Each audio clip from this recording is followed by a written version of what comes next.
Okay, folks, this is number 46, I believe. I am really happy to have Irami Osei-Frimpong today. He is also known as a funky academic. He is a PhD candidate at UGA, where he has studied freedom and institutions. And what am I leaving out, Irami?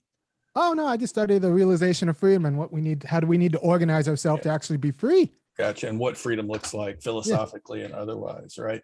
I ran across Irami on Bad Faith. There was a discussion kind of about CRT and its place in the world. And then on another podcast, Fred Hampton left us, where it was a similar discussion about CRT. But and then he also has a website and a YouTube channel. So check him out at www.funkyacademic.com.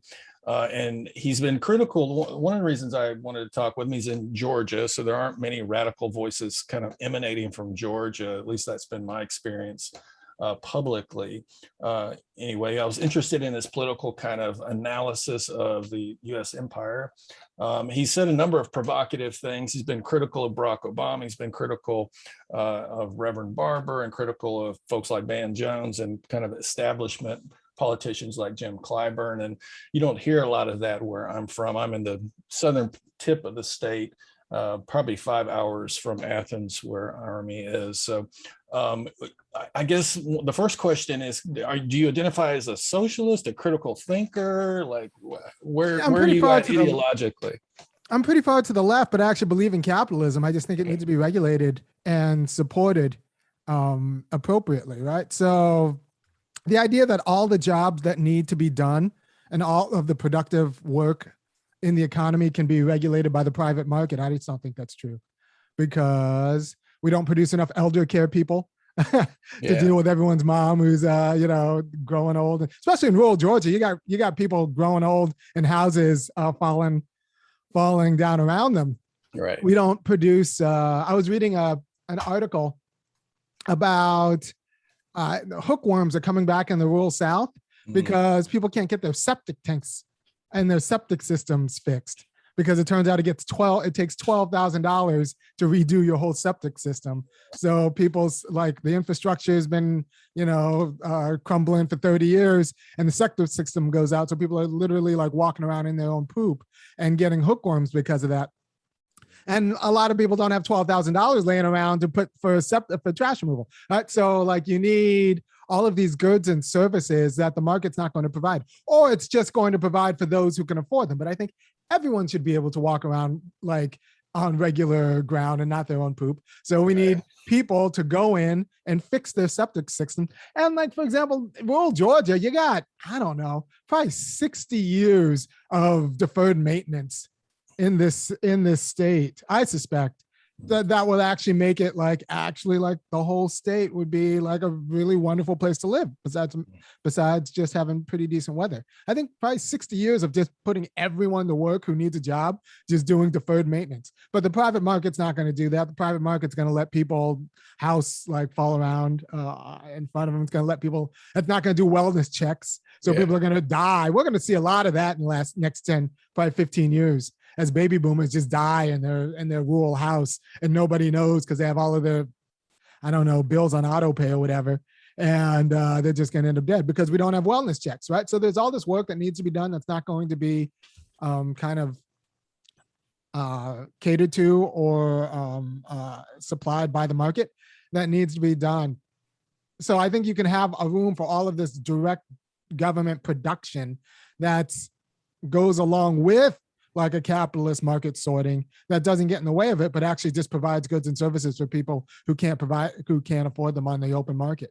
Yeah. What does your form of capitalism look like? Is it kind of traditional corporate capitalism, or is it?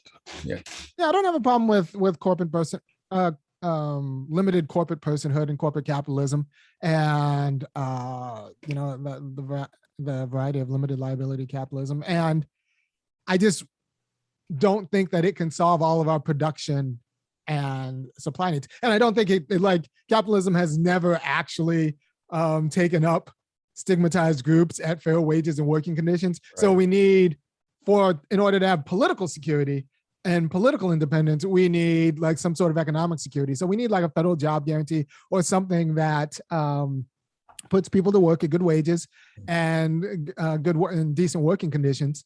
Because we have to admit that there's a lot of production that goes along. This is why I get a little bit frustrated with kind of casual socialists. They think food grows in grocery stores. Right. And that work needs, there's a lot of production that needs to happen in order for us to be a free society. Even something like Medicare for all, it is great, but that means people have to minister to me. I need someone building hospitals. I need someone cleaning the hospitals. I need someone checking me out. I need nurses. I need administrators. I need doctors, and I need all those people to be trained. I need a lot of work. Like, there's a lot of labor that goes into something like Medicare for all, which is fine, but why should they do that for me? Right. So like, we need a system where I also can contribute to the system that takes care of me, right? So you need a federal job guarantee so that the people who want to work and can work, and then also get the services of other people who are working. And so, yeah, I'm a big fan of like something like a federal job guarantee at $25 an hour. Just filling in all of the labor that needs to be done in order to sustain the goods and services that we need as free people, because there's a lot of production work that needs to get done. And then we get to take advantage of the goods and services that are produced.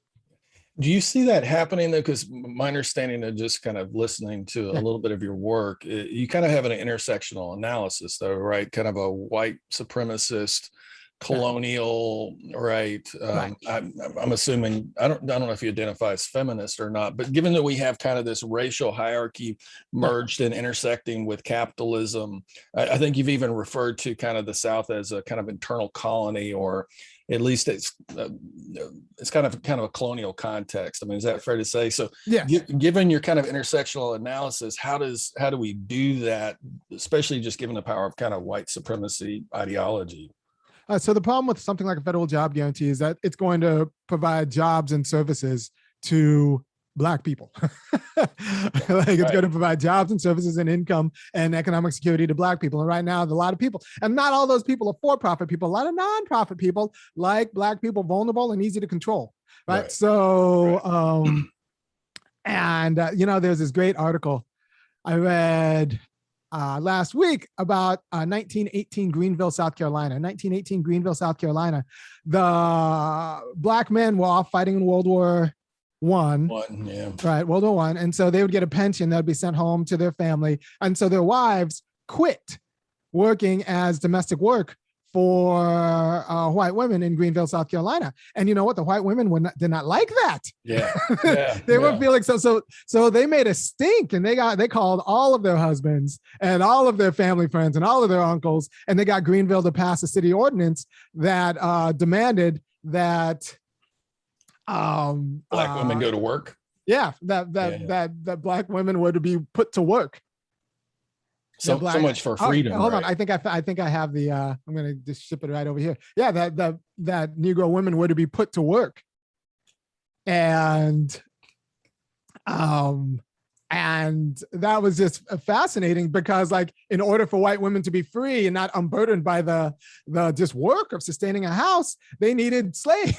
They needed this discounted labor and labor that didn't have options not to work for them. So functionally slaves. And people have to understand that up until the 40s, right? 75% of the Black Southern workforce were farm workers / sharecroppers. Right. And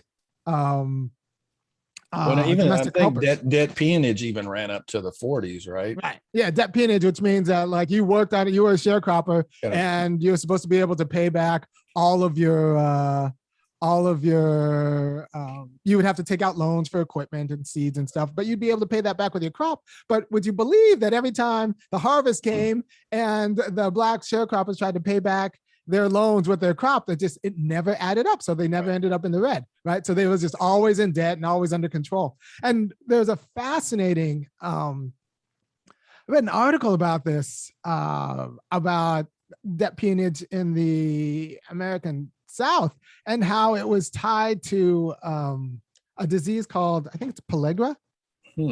It was a disease where just people thought that slaves were just lazy and Black people were just lazy in the early 20th century. But it turns out that what would happen is they were forced to grow cotton, although cotton wasn't as marketable as it was prior to the 20th century, because globalization had Right. had enough. The international cotton economy had depressed cotton in the South.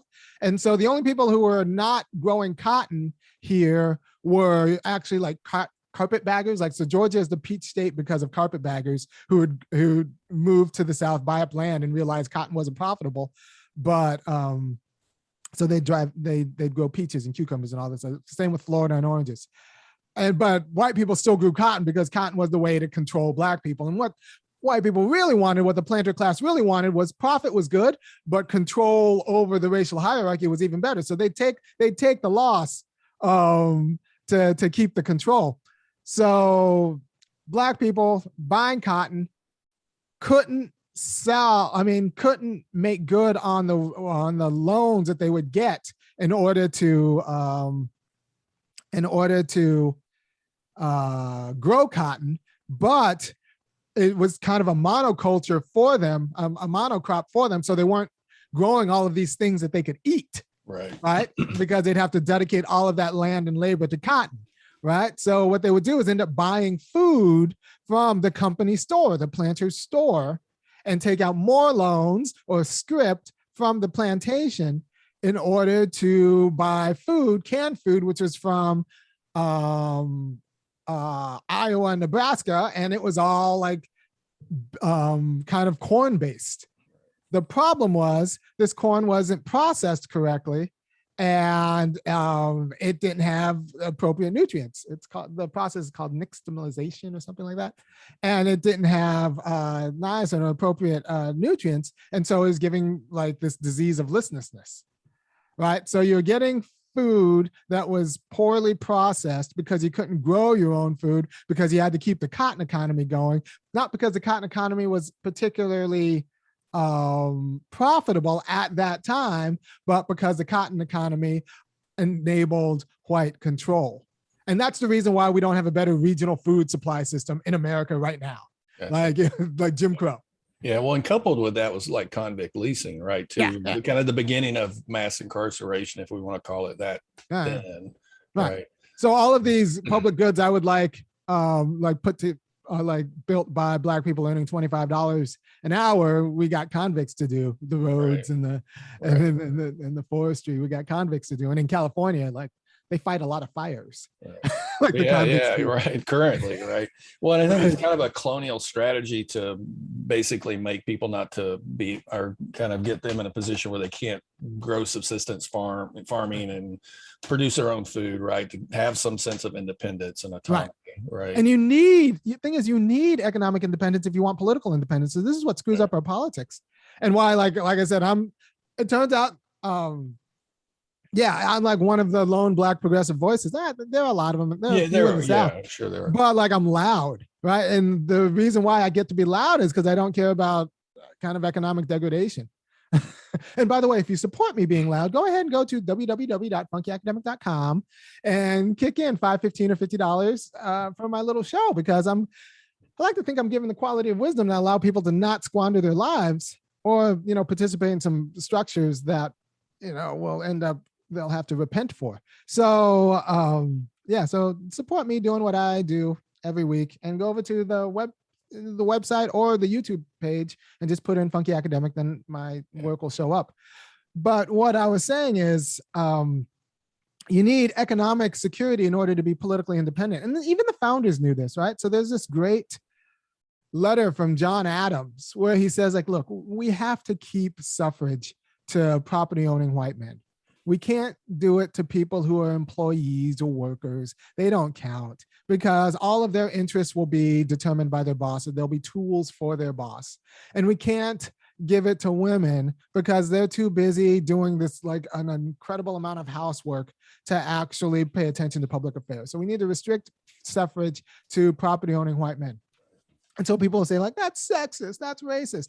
And there's a way in which that is both sexist and racist, but there's also a way in which that's true, right? So you extend these populations the vote, but you don't take care of their conditions of oppression, and you haven't actually secured them actual, like, meaningful public participation and freedom, right? So we need to actually take care of the burden that was disproportionately the domestic burden that's disproportionately felt by women, and offer them like help in the house. And it's not just the white women in Greenville, South Carolina who needed their maids. I think everyone should get maids.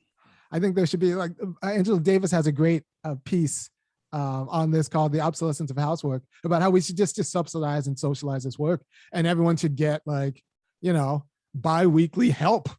A team of 2 professionals come into your house and like help. Well paid, right? Well paid and unionized, and well paid, unionized and subsidized. And France has this, right? France. And I think there's a clip from Michael Morris Sicko that shows that like, you get help twice a month. Someone comes for 4 hours and helps you like, with laundry and all this other stuff. And so we could do something. Not to mention like paternity and maternity leave in some places, right? Yeah, paternity and maternity leave. But also there's just an infinite amount of work. Look, it used to be the case that people, I don't know how long ago was this? People just took care of their own trash. You either burned it in your yard or you hauled it to the dump yourself. Was that 2 generations? Probably. And it's still, I mean, if you live in rural Georgia, there's still places. I mean, there's a central drop-off place, but a lot of people still have to take care of their own trash. Yeah, you have to do it yourself. And we realize that that's just kind of a waste of everyone's life and time and freedom. And so we centralized it and subsidized it. And now people come to your house at subsidized rates to take care of your trash. And that's better for everyone involved, right? So it's not just about dividing it equally among the spouses or domestic nuclear family. It's about like actually, subsidizing it and getting professionals to do it efficiently. And that's their job, and they're well paid. And that like frees up everyone to concern themselves with public matters and do the business of self-governance, right? So self-governance takes a quality of economic security and freedom to publicly participate. So you need to be, and one of the reasons, like I said, one of the reasons why I'm one of the louder Black Southern voices is because I don't have to necessarily depend on a white check. Right. I mean, the university tried to go after me a few years ago, but I took them out pretty good.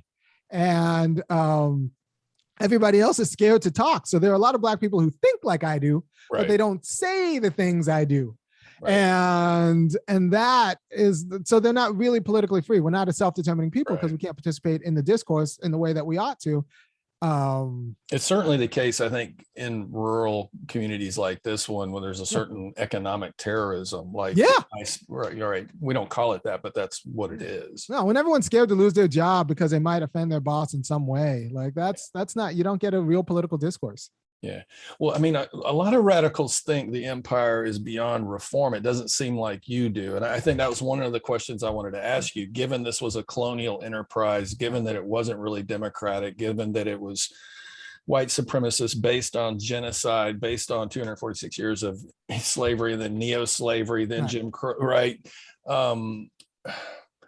And, liberal folks in my life talk about these systems and institutions being broken versus, most radicals I know would say, no, they're actually performing fairly well, right? And that's a substantial difference in it. I think it shapes strategies as well as what political work people do. I mean, do you, and I'm assuming you think we're an empire. Is that fair to say? We're an empire, and we're an empire who's not particularly self-reflective. But are good at some of the, what's up? Most aren't. Right? Yeah, long range. Right. Most empires aren't. We could kind of leverage that because there's some inconsistencies, which is one of the reasons why something like critical race theory is so threatening, because it could actually show up some of the contradictions in our kind of imperialist logic. And one of the reasons why like something like the fall of Afghanistan is so destabilizing for American kind of ego, right? And because like there's a way in which we care about the Afghan lives and the American soldiers' life, but there's also a way in which we just don't want to be seen as losing a war that we shouldn't have been in, and we lost a war that we shouldn't have been in and didn't prosecute. Right? And we're not in a place to prosecute. Like we can't build nations. We can't even like reconstruct the South. And I'm going to talk about this for a little bit because it's important. We didn't take Southern Irami, can I ask you real quick? I don't think the rest of the country gives a shit about the South. The South is that alcoholic uncle that fucks up Thanksgiving. Yeah. Well, that's true. I mean, all my West Coast friends, Pacific Northwest, and we're also the racist section of the country, right? Yeah. But but there's a few things about that. It's true insofar as that's what see, I grew up in California, and like I didn't really respect the South. Yeah. for a few reasons. But the whole US is Southern insofar as like it's anti-black. And so you might as well fight here because, why not? And the weather's decent. And the numbers are here if you are black, right? And the numbers are here if you are black. Yeah. And the cost of living is because racism keeps the housing prices down. Yeah. That's it's because the weather's good and the resources, at least in Georgia, aren't bad. So it's the racism that keeps the housing prices down. And so you might as well just like, if you're gonna fight anywhere, you might as well fight here, because you can actually, I don't know, you can afford to live and fight here. So I can't do what I'm doing. It'd be harder to do what I'm doing in New York, right? Because the cost of living is so high. But the rest of the country doesn't really care about the South, but the Democratic Party kind of needs the South, at least in primary election time. Or runoffs for senators, right? Or in terms of runoffs for senators, right? Yeah. So there is a wedge of power that Georgia can wield. Now, so I was in Georgia once before I moved here. I think it was, what was the, I assume you grew up here, right? Yeah, I've lived all over the place and abroad, but I've been here in this community over 50 years. Right. All right, so you know the cultural difference of pre-96 Olympics. Yeah. Georgia. Even Atlanta pre-96, post-96. It is a different quality of political, because like Georgia used to be closer to Alabama. Like there was always a little bit of a difference between Georgia and Alabama, but not really that much, or Mississippi or the rest of them until the 96 Olympics, right? Like put so much, I don't know, culture and money. At the same time, when I've worked with DOJ folks that have come here, they hate coming to Georgia. They would rather go to Mississippi and see Georgia schools specifically as more regressive. And we chalk that up just basically to the movement histories in Mississippi that didn't occur in Georgia in the same way, if that makes any sense. Are you talking about the original Black Panthers, or are you talking about what? Just civil rights work. Right. SNCC and CORE and everybody else, okay. right? Not even the Panthers, right? Or any kind of nationalistic presence. Okay. Yeah, no, I haven't been to Birmingham. I think maybe I was there once, but I know Selma's not doing so hot, right? So like, yeah, so, Georgia's got a lot of money now, and it's attracting interest because the money has attracted like films. Right. And there's more, and a little bit of North Carolina got that banking infusion of money. I want to say around the 90s, late 80s and 90s. And Georgia is now getting film money and is now getting kind of addicted to the film money. So, so it's like it's starting to have to like change its culture outwardly. And depending on who you talk to, this was not. So let me just talk about critical race theory a little bit. So in the 70s, there's this guy named Derek Bell who was a professor at Harvard Law and then NYU, and he was like, "Look, you look at the desegregation of Brown versus Board, the decision in '56. It wasn't really about bringing justice to the Negroes. It was about some other things, right? There are a few things going on. You had business elites in the South who wanted to kind of move from the plantation economy because like racism was bad for business." Like the kind of like stark racism was kind of bad, was starting to get bad for business. And it wasn't just cotton that was being grown at a loss. It was like other things. And they wanted to grow like relative to other states. And so they had to get rid of some of the state-sponsored racism. There's another thing that was happening in the 50s. The Cold War was heating up. Right. And it was just looking distasteful. Yeah. Dignitaries from other parts of the world would come here, especially if they weren't white, and then they would be treated like garbage, and then they would talk about it to the foreign press, and it was screwing up the CIA's like Cold War ambitions because it was making us look bad in the eyes of the developing world. And then there was this third thing. You got all of these now World War II veterans coming back who had just gotten back from killing Europeans over in Europe. So they got good at killing white people over there. And then they were coming back here and getting brutalized. And sometimes some of them had guns and wanted to fight back. So you had to do something about like telling them about like shipping them over to fight for freedom over there and then coming here and being degraded. So you had three different kind of antecedents, social antecedents that led to Brown versus Board of Education, because it was kind of a break from the Supreme Court just saying like, well, you know, states can do what states want to do. If they want to segregate, they can segregate. And plus, if you look at the desegregation laws, depending on who you talk to, there's a constitutional case that like forcing people to go to school who don't want to go to school with each other is a problem with the First Amendment, the freedom of assembly, right? And because the freedom of assembly kind of bleeds into freedom of association. So we're talking about forcing people to associate with people they don't want to associate with. And that's not exactly a clear-cut constitutional mandate or a clear-cut constitutionally permissible.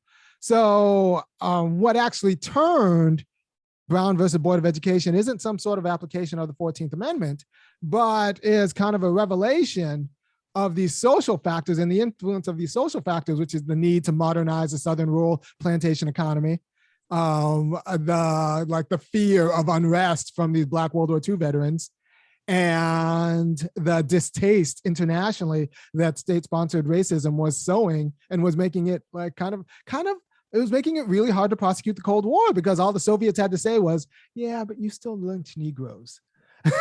Right. And that kind of worked in Cuba, right?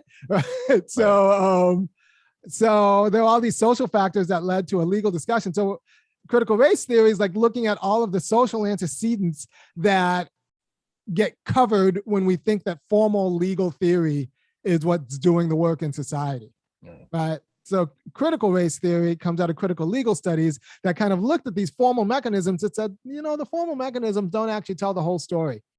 You know, when we look at precedents, it's always about which cases the judges want to look at, as opposed to which ones they don't. So they're always making choices. And then when you look at like, well, which is determining the facts? Yeah, but each case comes with like myriad facts. Right. So you're always picking and choosing which facts to actually see as relevant. So there are all these social factors that actually determine which facts you see are relevant and which precedent you see are relevant. And that actually determines the verdict, not so much just applying the law. Right. And in American, you know, kind of in the American context, that always just looks at white interests, right? And there was a white interest in desegregation. And that's why we have Brown versus Board of Education. So he makes this argument, and that kind of grounds a lot of critical race theory, this argument that formal theories actually don't apprehend the reality of how these formal mechanisms and institutions actually come to their decisions and determinations. Yeah. Well, I mean, let me get back to the question though. I mean, we have certainly had these economic changes, but in rural communities like here, I would also argue that nobody's concerned about the perception, because if you keep out corporate America, you keep wages low. Right. Right. So we don't care if the Confederate statue makes us look regressive. We don't care if our streets are named after Confederate slaveholders. Right. You're not trying to bring in that Hollywood money to get The Walking Dead to film in your little town. To write a multi-year contract, right? You know, so it's kind of both of those things. And the other thing you made me think of, have you ever read We'll Shoot Back? I haven't gotten to it. Yes. Yeah, you should. I find it fascinating that you're right. A lot of those World War II vets that were trained by the U.S. military were not necessarily nonviolent and passive when it came to overt white violence, right? But I guess I want to go back to my question: is the white supremacist empire, is it reformable in your eyes? I'm kind of a bell hooks person. I forgot what her phrase was, but white supremacist, capitalist, militaristic, patriarchy. We could add a couple of others on there, and those are all intersecting systems, right, that fuel one another. That's one thing I talk about that not enough leftists talk about. These are interconnected systems that do all fuel each other, but they're social systems. So we can articulate them as social modes of freedom. Right? How to organize your household, how you view how to worship in your church, how you view what your obligations are as an employer and employee, and family, church, employment, and religion. These are all kind of social avenues of freedom. And right now in the American South, and especially in the rural South, they kind of mutually enforce a racial hierarchy. Right. Your family is determined by your church, it's determined by your job, and all of these things kind of work together to keep the racial hierarchy going. And the thing is, you can't just kind of airdrop ballot boxes onto that and assume that'll fix the problem. Right. That's ridiculous. And with that, this is how it ties into the fiasco in Afghanistan. We thought we could just kind of airdrop ballot boxes or maybe support a few schools and have that do the job. No, we're going to have to, we need a comprehensive reconstruction. We're going to have to go right at these social institutions. We need so if you're going to plan a left movement in the South, it can't just be electoral.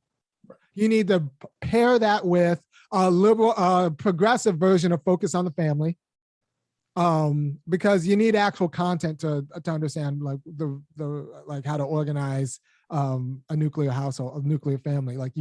It can't just be throwing out all content. And then if you don't have any content at all, you start grasping for content for how to raise your kids. And then the only content that's laying around is the content that's produced out of Focus on the Family at Bob Jones University. And then you're screwed, right? So this liberal vacuousness doesn't work. You actually need progressive content. So you need a left version of Focus on the Family tied to a left version of liberation theology, because liberation theology actually exists. There is the resources, like James Cone and his work on the introduction to liberation theology and the cross and the lynching tree. There is resources. There's even liberation Islam.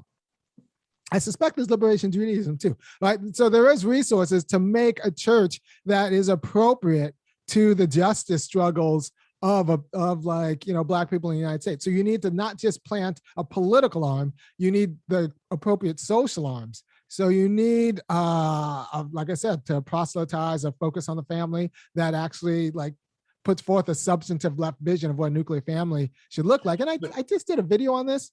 And I did some writing. So go to Medium and put my name in, and you'll find what a left nuclear family looks like and the supports required.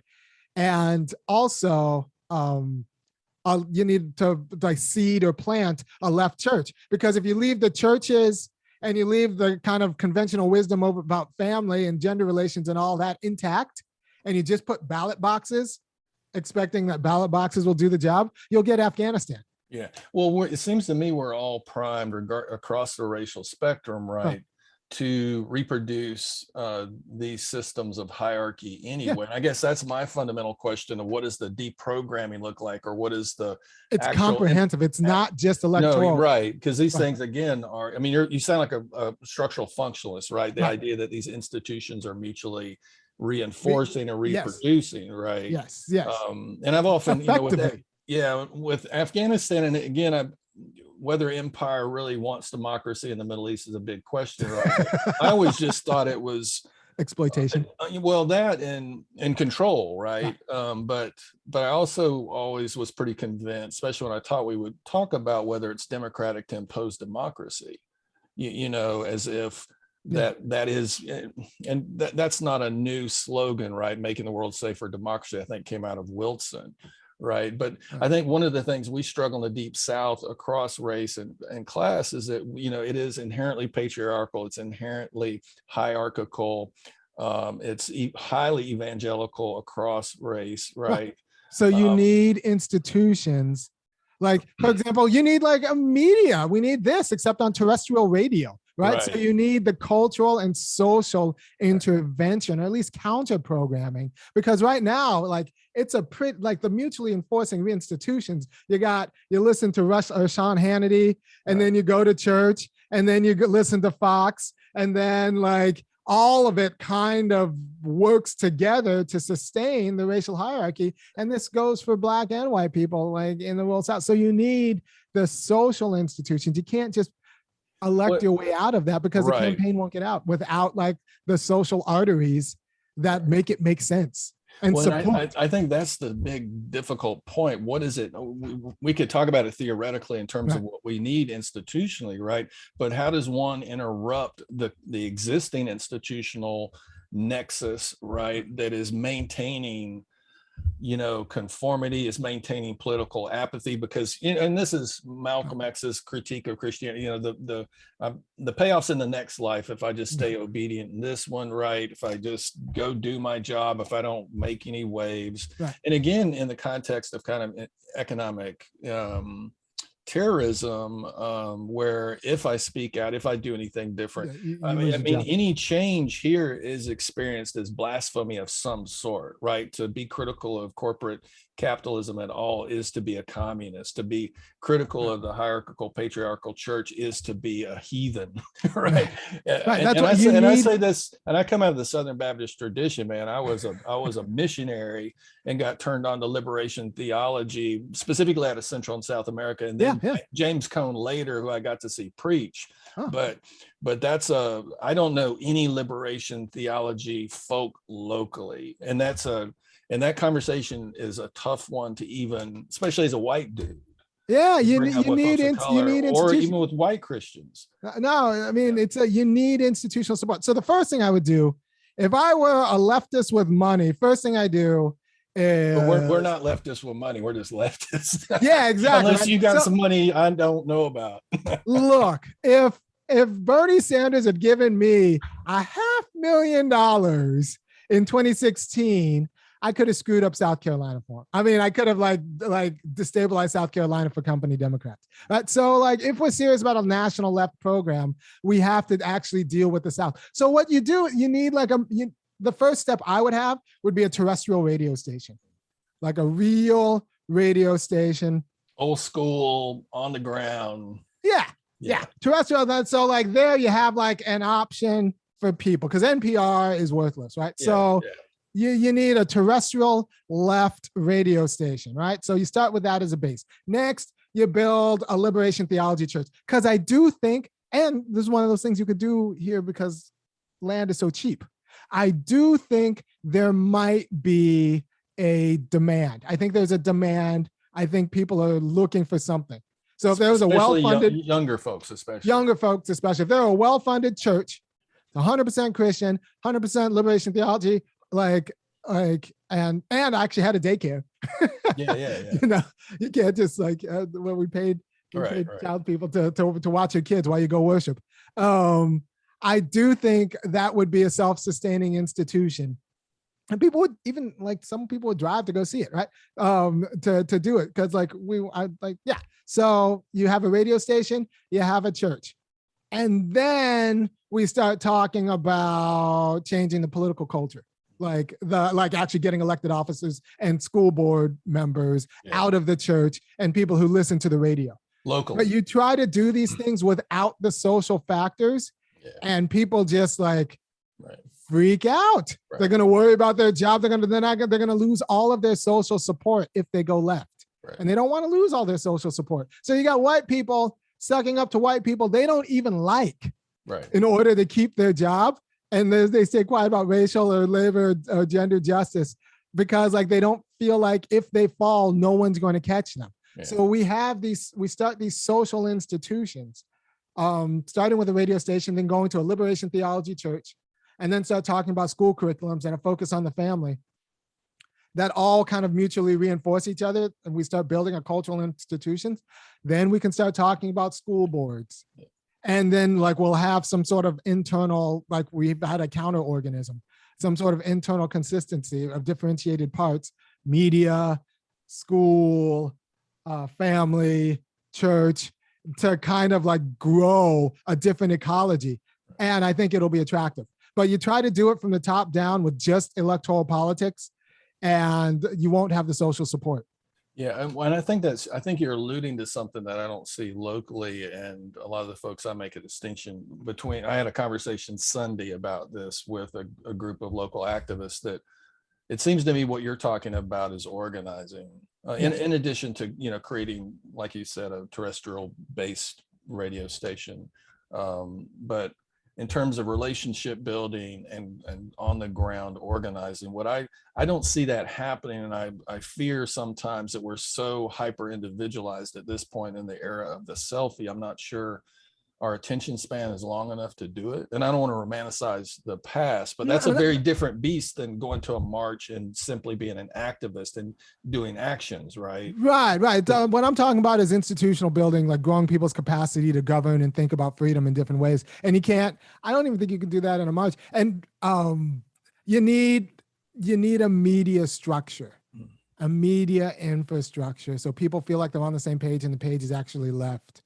And so people, and then like institutions where the money's kind of starting to get passed around and kind of consolidated. And so people feel like they're supported, they won't be economically bereft. So we need more dues paying organizations. Like normally, if I were anywhere else, I would just say, well, start with a labor union and build out from there. But we don't have, that's going to have to be like step like 15. long way down the road. Yeah. So because that could be like the steady source of economic support. But you start with like radio and church. And that's how you build out. Like if I were in Jackson, Mississippi, because they got a mayor there, and I think they're trying to do some stuff, but he's running into problems. Right. So but that's where I would do, because you have to change the water. Yeah. You have to change the water, and you have to change the social institutions, and in order to get the political progress you want and get the political sensibility you want. Right. Because without that, people will just look at you and think of, and what people don't talk about, what they looked at MLK and they thought this troublesome Negro is going to get us killed. Yeah. So they look at leftists, white or black, and just feel like this guy's going to get me my job. He's going to get me fired. He's going to screw up my, what little itty bitty like sense of dignity I have. He's going to threaten it, and I don't want to test it. So we need to kind of build counter social institutions that will secure them so that they can have kind of the freedom to go left, right? And it's not necessarily going to happen politically first. It's going to happen through building social institutions and media. This is why I go on podcasts and do everything else, because I think the media infrastructure is the first one. Then you build, like, you want an actual newspaper. Then you want some political power on the school board and get in front, and well, build a church, right? Honestly, we need actually even better seminaries, right? So if anybody wealthy is listening, like endow a liberation theology chair at your local, like at a seminary, who's committed to just teaching like no BS James Cone. Or like in Latin America, which like the Catholic like was not joking around there, right, and how they considered liberation theology, but and build these social institutions. And if you do that, if you do it seriously, it'll take years, but it won't necessarily take decades. Yeah. Well, I think that's the organizing component it seems necessary to do that. As a philosopher of freedom, do you think people want to be free? I'm kind of an existentialist out of the Nietzschean kind of, and I say that as a local activist where I've had to have a lot of tough conversations with quote unquote leaders here, because I would argue many of us get used because people want us to fight their battles for them instead of with them. Right. And those are qualitatively different. But and I think there's that question I'd love your thoughts on. But also I've said for years, we're not a nation of citizens, we're a nation of consumers. And those are two very different things, right? But I mean, in this, not to get all matrixy on you, but specifically in places where there's an existential and economic threat to do political work, or at least a social one where you could be ostracized, right? I mean, do people has to be some the risk, right? So we're really bad about talking about the division of risk in society. We've gendered the division of risk, and that doesn't help. But like we're getting better about talking about the division of labor in society. We're not really talking about the division of risk in society and what people do to avoid risk. People who are good at talking about risk are like, big corporations, and they have risk management departments, and they're talking about, but when they talk about risk, they just want to get it off their books and onto somebody else. They want to consolidate it someplace far from them. but we're not really good about what it means to take your fair share of risk and the distribution of risk, and how there is a kind of freedom from offloading risk. Yeah. Right. So I sometimes want to be told what to do by someone more competent than I am, so I don't have to have the responsibility for deciding hard things. Right. And that is not the worst thing in moderation, but but it's a problem for self-determination if you take that to the extreme, right? And if you cede all authority to like the governing order and you don't take actually any responsibility for the objective world. Well, and Right. again, we also have people socialized to think that is normal, right? And that is the natural order, to acquiesce to a power higher than you, right? I don't know why guy in the sky who's really a voyeuristic guy that's going to punish you if you don't walk the straight and narrow. That's actually true. I never thought about God as voyeur, but yeah, No, he's watching he's like Santa Claus, watching. right? He's watching everything we say and do. So yeah, and there's a lot of like, if you can just kind of offload all of that to someone who's ultimately responsible, then you don't have to really be responsible for bringing about justice in the world. Right. There's a lot of that. And that's not a new problem, right? That's just the free rider problem. Well, it's kind of a new problem insofar as modernity atomizes us in a way that you've suggested, right? Yeah. So we know the problem is bigger than one person, but when you're not around like a group of people, then it becomes like it's either one person or nobody, and then you'll just pick nobody, right? So maybe if we had a better sense of the community, then we thought like, well, I can't solve this problem, but maybe we can. But we've lost that sense of we in a way that meant, well, I can't solve the problem, which means the problem's just going to keep going forever and ever and ever. Right. And that's what we lose when we go from a nation of citizens to a nation of consumers. Consumers buy for themselves. Citizens come together and solve big public problems. Right. Well, and the question I have about that, because I've met a lot of white folks over the years, and I've lived in the Pacific Northwest. So I lived in I taught and lived in Portland for 4 years, one of the most white and liberal cities. Yeah. Right. The whole notion of intentional community, because I also wonder if social solidarity and connection oftentimes isn't just a byproduct of a shared social situation like segregation or exclusion. Yeah, right? That often is. Yeah, it is. But it can be used. Yeah. Right. Yeah, like we can build institutions. We just need direction. Yeah. Right. And money, because we live in a capitalist society. So like money helps, a little bit of money helps. Startup capital. You can't make moves in a capitalist society without startup capital. So like we need a little bit of money, a little bit of social security, and put that money to the right social lands. Like we need to plant liberation theology churches. For example, DSA, the Democratic Socialists of America. Like if I actually ran the organization, I'd say like, look, anytime you start a new DSA chapter, it's not enough to just think about the DSA chapter. You also have to think about what your family planning for the area and plant a liberation theology church and check in with the labor union. That should all be step one, because just the political project isn't enough. Right. You have to be thinking about, all right, so how do I plant a liberation theology church here, right, next to my DSA chapter, so that like members can go from one. So now my DSA members have some place to worship, right, and get their needs met there. And then how can I also help them, like give them resources for their family, because my DSA members should want to, also raise kids and do all of that stuff, like that kind of community center. And then also, how do I like hook them up with the local union? So like all of these institutions need to work together. So if I were king of DSA, what I would do is say, every time you start a new chapter, you need to have a blueprint for your liberation theology church, whether it's liberation theology Islam, liberation Judaism, or liberation Christianity. You cannot just pretend that political work is the only need to work, or that it'll all just go through the class struggle through labor. No, you need the church and the spiritual backing for your political vision. Yeah. And then build a media strategy. Right. I think the other struggle we have here is people impose political agendas on folks instead of ask people what they need changed, right? There's this we've had a number of efforts to change symbolic things here locally, and which involve getting petitions and so forth. And we've encouraged folks to like get some data while you're talking to folks about, About like what people want. because my hierarchy of priorities probably isn't somebody else's, right? And I think the Panthers, going back to kind of institutions, knew, that school lunches, and we go down the list, right? Right. Practical daycare, right? Right. Clinics.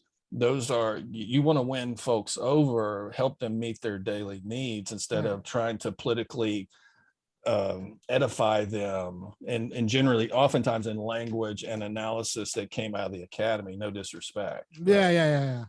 yeah, no, I agree. And the thing about I just saw this great video on the Panthers Health Clinic is, so you'd go there, you'd see a nurse practitioner, and then you'd what they would do is at the end of your visit, you'd go upstairs and see this is the one in Chicago, you'd go upstairs and see a community advocate. Because like you can't be disempowered and be mentally healthy at the same time. Right. So like at the end of that problem, you would see a community advocate who'd be like, all right, so bills, what are your stresses and what do you need done? And that was all put into healthcare. Yeah. Right. So like there was no more holistically. Right. Right. So you can't just your health isn't just your body, and it's not just like the stories you tell yourself. It's actually like your material conditions and all of these other you have bill collectors and all of these things, like you have lead in your water. How are we going to get you the programs you need in order to actually get control of your life? Right. In addition to, we'll take your blood pressure and all of that stuff. Yeah. Well, I think you would agree. I think we have to be really, the only other caveat I would add about this is that we're not talking about nonprofits doing this, right? I would argue folks from the community. And I've heard a little, one of the reasons I wanted to talk with you is I've done nonprofit work, but like the commodification of poverty, right? The nonprofit industrial complex, according to the kind of anarchist in my life, but really how poverty is lucrative, right? And professionalized versus folks from the community, right? Leading those service processes, who know the community, know its history, know what it needs. And those of us outside those communities supporting that. Does that right. I mean, sense? The nonprofits are one of the biggest scams because they just provide a psychic good for the white ladies who donate. Right. It's very missionary-esque, right? Yeah, you were a missionary.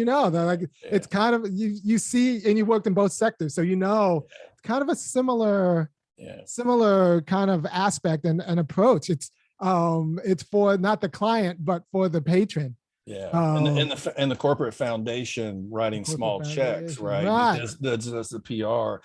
I don't know if you know the history of nonprofits. My understanding, because I want to say the 501c3 was created when Brown came out around that time, right?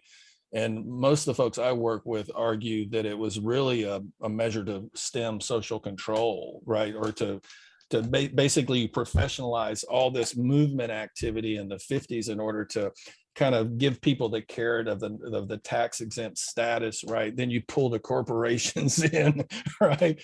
And it was really not an obstacle necessarily, but a strategy to quell some social change.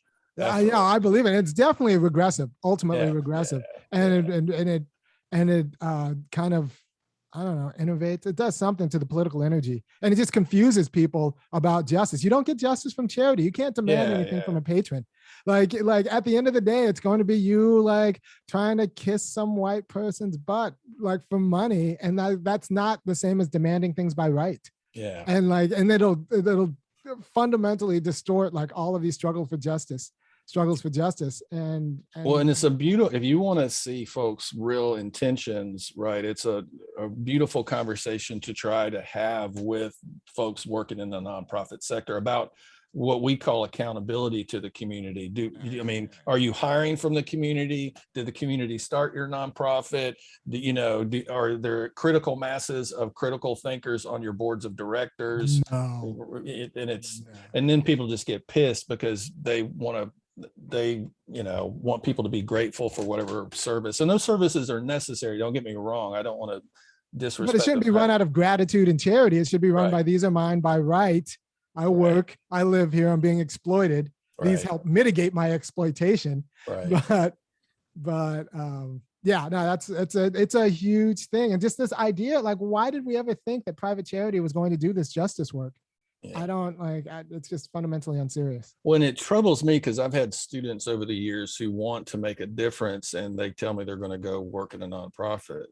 And it's kind of the only way they conceptualize doing change work, right? Again, and then we have schools of social work and so forth, right? That kind of conduit folks into those careers. Yeah. But it's the only way they can think of it, because we haven't built a media social infrastructure that tells them. Well, I would say that, and folks we don't know our history, specifically our movement histories that predate nonprofits, and that there are plenty of organizations that have rejected becoming nonprofits because they don't want the political hamstringing that goes along, in addition to taking money from corporations who fueled slavery and genocide. Right. You know the story.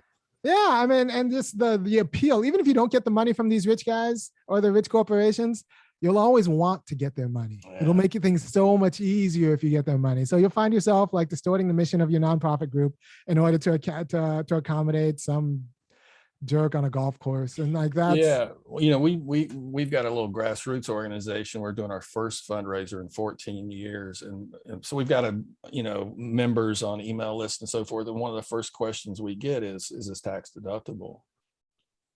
And people don't give. So I see the allure, both but whether it's the corporate money or the individual donor that wants to tell the accountant, hey, reduce my, annual income by X amount if we give some money away. But but it ends up being ultimately regressive. And so that's a bump. Hey, I have to cut out. Yeah, man. No, I really appreciate your time. I also appreciate what you're doing. I appreciate your analysis. Can I ask you real quickly what your issues are with Reverend Barber? And I feel like the populist cross-racial stuff might get stuff. White supremacy to me is very powerful, and I've just seen it eventually tear movements apart if not dealt with.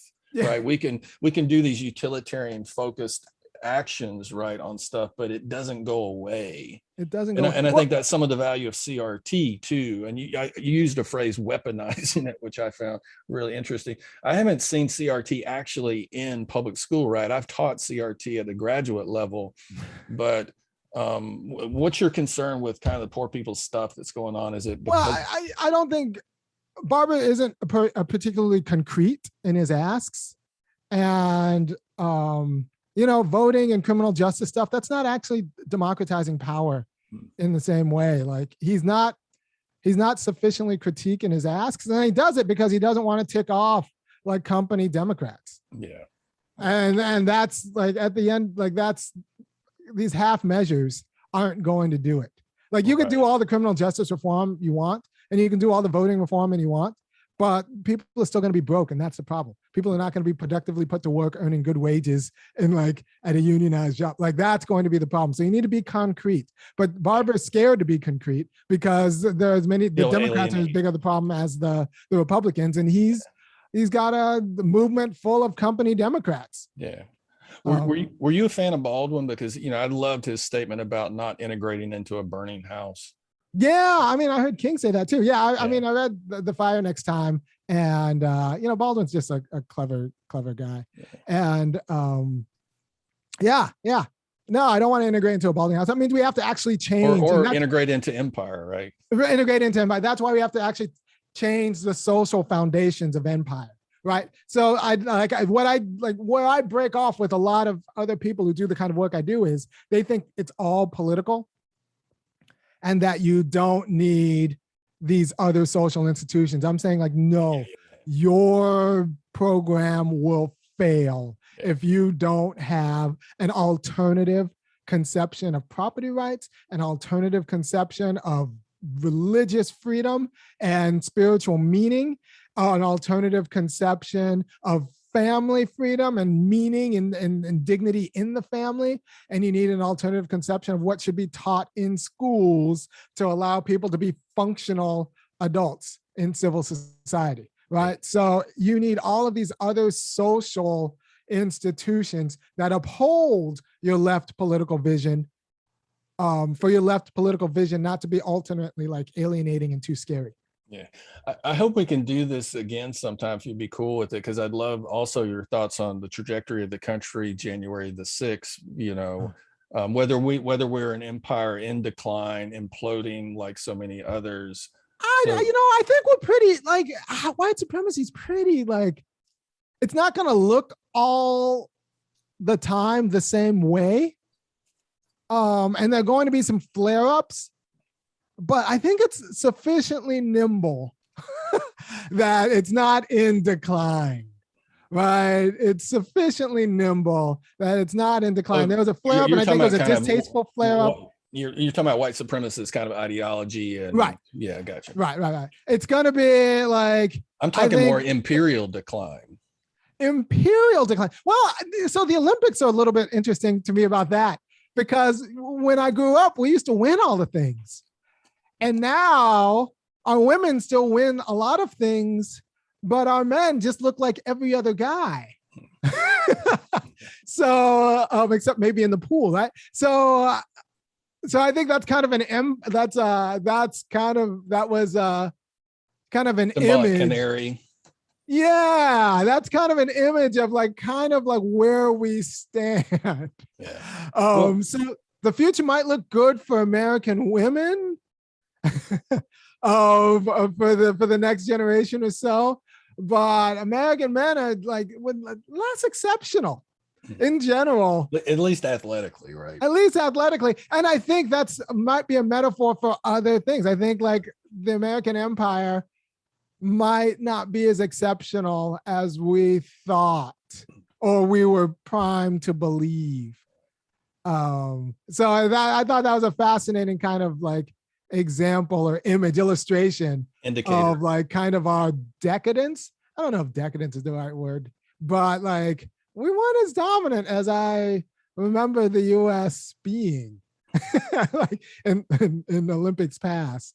Yeah. Especially the guys. So I thought that was actually pretty telling of like maybe some other currents that like one might not be as dominant as we thought we were in a way, culturally or even economically. And that might be good for us, right? Because, we have some housekeeping to do here. Absolutely. Well, Irami, thank you so much for making time today. You didn't know me from Adam. I've enjoyed the conversation, and I'll send you a link to this as soon as I post it if you're cool with it. Thanks. No, put it up. Sounds great. Okay. All right, man. Take care and have a good week. Bye. All right. Bye-bye.